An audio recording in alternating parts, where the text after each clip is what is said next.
Here's a cool thing that I'm doing. I pulled out the second frame and found the queen. I marked the queen. Then I should have filmed the queen. I didn't think about it. Then so I know this one right here has pollen on this side, nectar on this side. This is eggs.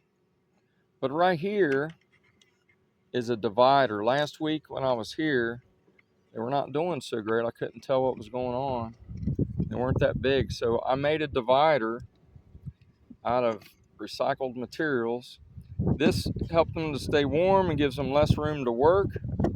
But now what I want to do is I want to go ahead and give this girl more room to lay. So they are about 4 frames of bees now.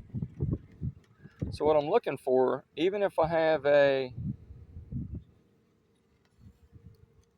sugar frame that's in here, I don't want it to be full. I want it to be empty on one side. So that one's got too much nectar. Let's see what this one looks like.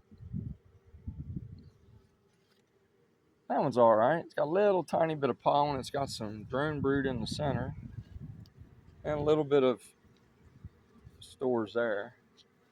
These guys are getting fired up. Rain's getting ready to come.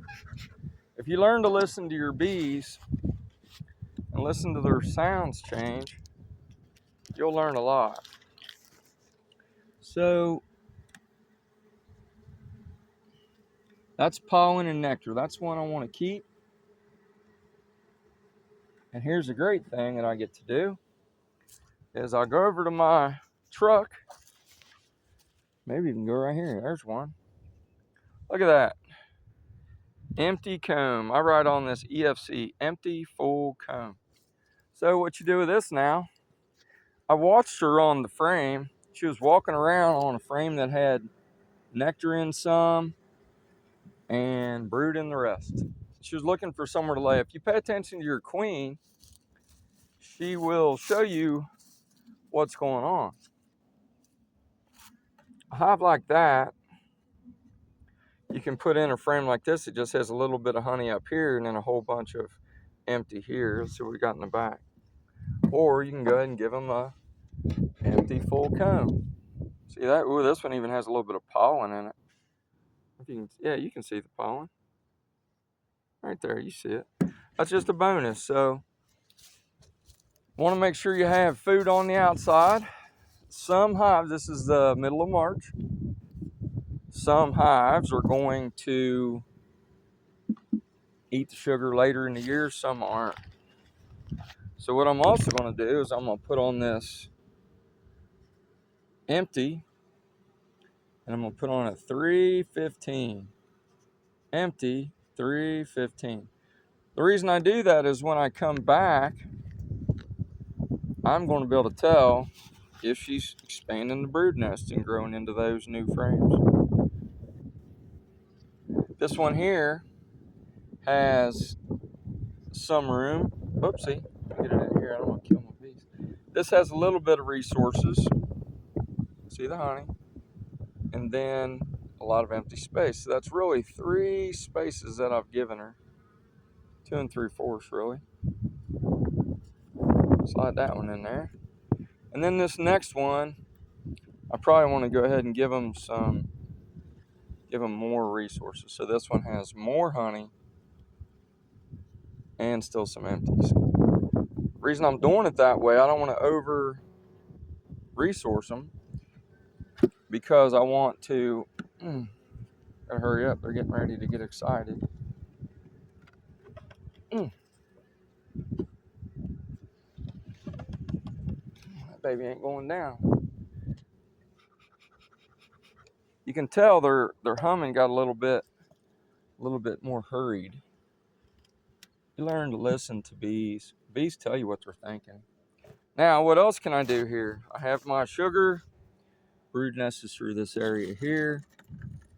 So I have sugar, and I can give them a little bit of pollen. So they do have pollen, but the weather's getting ready to be a little bit cold. Looks like the weather's going to be really nice, but we got 2 days of cold, and Sorry about the camera work there. It is hard. I respect these guys that can do all this nutty stuff with the with one hand. I haven't been used to it. I'm gonna get there. I'm gonna get me a tripod. All right. I give them some pollen sub. I need to get my behind out of here. I give them pollen sub. They're about 4 frames of bees. As you see, you don't want to go crazy with it because this is the time of year when the beetles start waking up. And then I've expanded their territory because I took that divider out. I give them 2 empty combs. Now, what you want to do where the bees are, you want to put all this stuff around them. If it's too far away, they won't eat it. They don't like to go through that paper either, wax paper. I don't know what the deal is, but they don't like to fool with it. But they're on that, though. You can tell, man. They're definitely on that. Beekeeping's fun. If you like nature, you are missing out. This is a 1-inch shim. Baby's glued in there. Let's see if I can get it to fit in here. So I've learned the wintertime lids should have shims in them. It's a lot to learn in beekeeping, but it's fun. Phil Montgomery, Philville Honeybee, Southern Ohio, March 18th, 2026.